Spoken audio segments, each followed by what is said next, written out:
What's up guys, I'm Dave Klein, and welcome back to my Sekiro Lore series.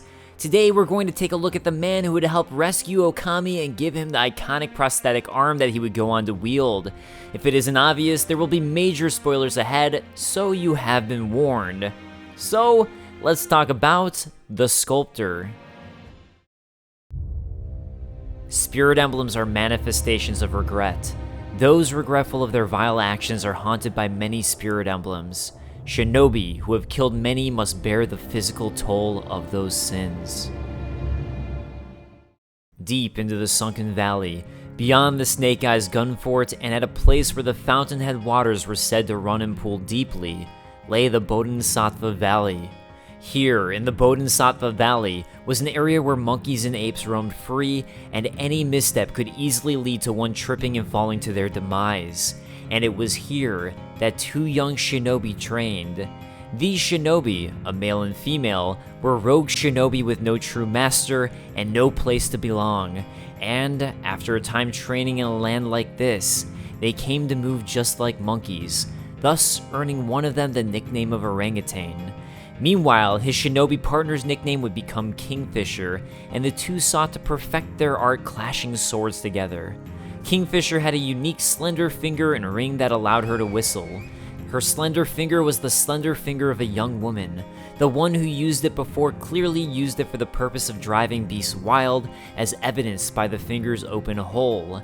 She would also utilize her malcontent's ring. Wearing this ring as you blow the finger whistle will create a somber tune. The weeping voice is full of solitude and beauty, possibly somber enough to temporarily quell a voice of rage. Interesting that it would specifically temporarily quell a voice of rage, for it was something that soothed her shinobi partner, Orangutan. According to Orangutan, would eventually take on the mantle of the Sculptor. It was from his unique ring. Whistling through that ring would fill the valley with a somber melody. Strangely enough, I enjoyed that sound. I listened to it so often. Something I need to stop and point out before continuing is that the translation of the game seems a little off. I believe the translators of the item descriptions and voiceover of the game were two different teams. The reason I say this is looking at a character like Dojun. In item descriptions, his name is always spelled as D-O-J-U-N for Dojun, whereas the voiceover puts it as D-O-U-J-U-N for Dojun. And similarly, we have a major disparity when it comes to Kingfisher. In the item descriptions, they're referred to as a she, with the very specific statement that the slender finger is the slender finger of a young woman. Meanwhile, Orangutan in his brief dialogue about Kingfisher refers to his shinobi partner as a male, with, "And I listened to the howl of my partner's whistling finger while I drink. It was from his unique ring." An important note is that Japanese language isn't necessarily as gendered as English. And what I mean by that is, typically there aren't words of possession that change between male and female as we commonly do in English. What does tend to change though are the specific words people choose to use. For example, watashiwa is a common gender-neutral way to say I, but men typically will use boku instead, and women will use watashiwa or atashiwa. The point is, it's possible there was no specific gender assigned to Kingfisher, and I'm honestly not sure. The reason I've been referring to Kingfisher as a she is because of the translation, the slender finger of a young woman, as that actually would be a sentence in Japanese with the gender indicated if this is a direct translation. So, all of the background I've given so far comes from Slender Finger, Malcontent's ring, and dialogue we get from the Sculptor after getting him drunk on monkey booze. They did, at some point, part ways. While it seems Orangutan left the Sunken Valley and decided to participate in Ashina's war, Kingfisher remained behind. And fate wouldn't be so kind to her. At some point, the guardian ape we find in the Sunken Valley eats her. This is strongly indicated by the fact that defeating the guardian ape nets us the slender finger, which is found in the belly of the guardian ape. It is partially digested. After defeating the guardian ape, it retreats, now headless, to the guardian ape's burrow. Upon defeating it again, this time all proper-like, and then defeating a Shichimen warrior who arrives in its place, you'll get the Malcontent's ring, which was very likely picked up by the Shichimen warrior from the defeated headless ape in this location.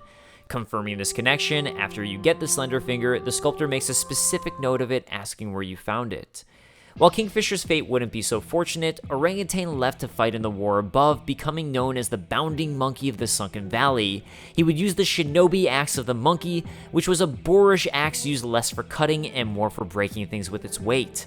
As Orangutan, the Bounding Monkey of the Sunken Valley was considered rogue shinobi. I'm honestly not sure if he fought on a specific side or if he fought out of bloodlust killing whomever. I do find it likely that he fought on the side of Ashina though, for a few reasons. For one thing, in a conversation with Emma we can eavesdrop on later in the game, Emma informs him the Central Forces have arrived at Ashina. Orangutan's response is, "Are they now? They never changed their thieving ways." Emma asks him if the flames are still burning, to which he responds, "Emma, the answer to that isn't going to change. I could carve Buddha idols for all eternity and the flames of hatred would still rage on. The most I can do is keep them in check." This dialogue is especially important considering something we can find out from Isshin Ashina upon giving him Ashina Sake. When asking Isshin about the rebellion and coup, he specifically says, "Oh, the rebellion. We just took back what was stolen from us." Putting these pieces together, I believe the Central Forces are who the Ashina clan fought against to win their land of Ashina back. Not only that, but given Orangutan's hatred of them, it strongly suggests he fought for Ashina against the Central Forces, despite being considered a rogue shinobi.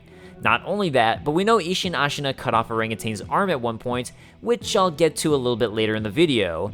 Isshin Ashina is absolutely relentless when it comes to his enemies, and I highly doubt he would spare anyone who opposes him. So, all of that said, I think it's safe to say Orangutan chose to fight for Ashina against the Central Forces during the rebellion out of some sort of hatred. His carving of Buddhas when we meet him is meant as atonement for his sins, most likely racked up during this era. As he tells us, "No matter what I do, any Buddha I carve is an incarnation of wrath. Thus is the fate of those who owe a deep karmic debt." In fact, he was so absolutely out of control, he came close to becoming a Shura. And according to Isshin Ashina, a Shura is, those who go on killing will eventually become Shura. They don't even remember why, simply enraptured. They kill solely for the joy it brings them. To my understanding, the kanji used in Shura is the same as used for the Buddhist entities known as Asura. Given how important Buddhism is as a theme to the game, this is worth exploring a bit. I'm going to be honest and say I'm by no means an expert in this, and looked into Wikipedia articles, and as there's a lot to this, I'm going to stick to what seems relevant to me. Apparently, Buddhist asuras derive from Hindu asuras, but to keep this short and less complicated, I'm going to stick to the Buddhist version. In Buddhism, because of their passions, rebirth as an asura is considered to be one of the 4 unhappy births. The state of an asura reflects the mental state of a human being obsessed with ego, force, and violence, always looking for an excuse to get into a fight, angry with everyone, and unable to maintain calm or solve problems peacefully. In the Shura ending for Sekiro, we see exactly this. Sekiro goes insane with anger and craving to kill. With soldiers and townsfolk alike dying by the thousands, very few survived. Ashina became the setting for the most tragic massacre of the Sengoku era, and for a long time after, was said a demon lurked the land. And Orangutan came incredibly close to becoming this. So close, in fact, that Isshin Ashina was the one who put a stop to it by cutting off Orangutan's arm. As the sculptor reveals to us after giving him unrefined sake, Isshin Ashina cut his arm off for my sake. I was on the verge of being consumed. Shura. Well, whether you believe me or not, that's for you to decide. But you do well to beware, Shura's shadow. This would also seem to be how the sculptor got his other nickname, which I believe was given to him by Isshin Ashina himself. As I talked about in my clans video, Hanbei, who hangs out near the dilapidated temple, refers to the sculptor as Sekijo. And I'm going to be lazy and just literally reuse my editing from that video here because, it's exactly what I need to say. The main character's nickname of Sekiro was dubbed to him by Isshin Ashina, who's combining the kanji of Seki and Ro, with Ro meaning wolf and Seki essentially meaning half of a whole. So with Sekiro being one-armed, you can see where that comes into play. Sekijo is similar, with Jo meaning orangutan. So I think it's safe to assume the sculptor's nickname of Sekijo actually came from Isshin Ashina as well. Now, I'm not sure if the following event happened before or after his arm was cut off, but something happened on the battlefield that changed him. Emma, who was possibly orphaned on the battlefields of the war, was shocked and starving as a child. She saw orangutan eating a rice ball and stared at it as starving as she was. Feeling bad for her, orangutan fed her his rice ball and she began following him around. Well, a while later, Ashina became a dangerous place for the both of us. Around then, Dogen adopted her as his real daughter. So I'm not honestly sure why Ashina became dangerous for them. It could have been the war wasn't over yet, or could have been because he was still a rogue shinobi without a master. But I think what happened was this was when he started to become a Shura. According to the Sculptor, he owes Dogen his life. So I believe it was right after Ishi and Ashina cut off the Sculptor's arm that Dogen saved him, and while not immediately, after a time would end up adopting Emma. It was Dogen who would create the shinobi prosthetic that Sekiro uses throughout the game, which first belonged to the Sculptor. When I lost my left arm, Dogen created that thing, which has now become your left arm.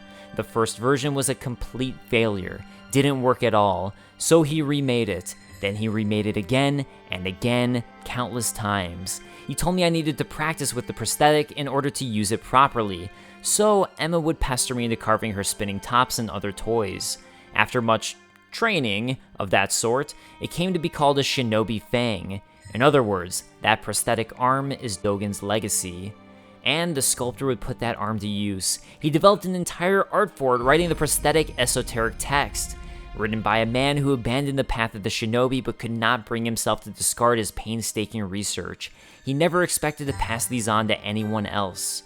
I've abandoned the path of the shinobi, yet I couldn't abandon that shinobi prosthetic no matter how hard I tried. I never believed that one such as myself would save another who'd lost their arm like you have. I'm sure it is fate. But he didn't retire immediately. We know from the Sculptor's karma, scars. The prosthetic's many small cuts and scars are proof of the countless deaths it's caused. And according to the Sculptor's karma, blood spattered upon the prosthetic turns to a permanent rust, proof of the user's burden. At some point, Orangutan did finally retire from his ways as shinobi, constantly fighting off becoming a Shura, and becoming what he's known as, the Sculptor, tirelessly sculpting images of the Buddha to try and somewhat atone for his sins, and perhaps cast away some of the many spirit emblems haunting him, for those regretful of their vile actions are haunted by many spirit emblems. After defeating Lady Butterfly and finishing the Hirata Estate side quest, when asking the Sculptor about what he saw from the Buddha, he tells us, flames. That is all I can see. It doesn't matter what offering I make. Flames, spreading as far as the eye can see and consuming Ashina. Additionally, his rage has never truly subsided. Idols are all I can carve. The only Buddhas the wood shows me have faces of wrath, and I can only carve what I see. I should call myself, the more I speak of bloodshed, the more demonic my sculptures will become. And of course, the most telling thing of all is in eavesdropping on his conversation with Emma. I could carve Buddha idols for all eternity and the flames of hatred would still rage on. The most I can do is keep them in check. Unfortunately, a major event would finally change that. The event of the Interior Ministry and Central Forces truly invading Ashina. A man who failed to become Shura instead became a vessel for the flames of hatred. As fate would have it, he was bound stubbornly to this world. It wasn't until he became a demon that he was finally able to depart for the next. The one-armed demon prowled the battlefield, consumed by flames of deepest resentment. All of his hatred, all of his rage, all of those lingering spirit emblems of regret for those he'd killed combined with Ishin preventing him from becoming Shura in the past, finally manifested itself into a demon of hatred. Like the Sculptor, the demon only has one true arm, with the other being a manifestation of his hatred and rage through fire, cursed to a fate of being set ablaze in the fires of hatred and to suffer eternally as a demon. The only thing that can calm this demon, temporarily, is the call from his former partner, Kingfisher, using the Malcontent's ring, which will make him docile and calm his rage for just a moment, just like in the past. And if Sekiro does manage to kill him, he only pleads for the end.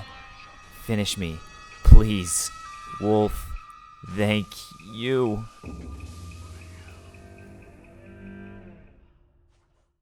Alright guys, that wraps up my lore video on the Sculptor. It's funny, when I first started writing this video, I thought his story was pretty straightforward, but ended up realizing just how many fun nuances there were, and connections I didn't even notice until writing this, like his line connecting with Ishin Ashina's that seems to cement the Central Forces as who they drove out of Ashina. I know that Smotown has been active in making Souls lore videos and has done one on the Demon of Hatred. While I haven't personally watched it yet to avoid being influenced as I work on these, no offense if you're watching this, I've watched 0 lore videos so far, so nothing against you, but do want to once this is uploaded. I still want to recommend checking it out. I love seeing the community grow, and it's cool to see a new lore voice out there getting a lot of traction.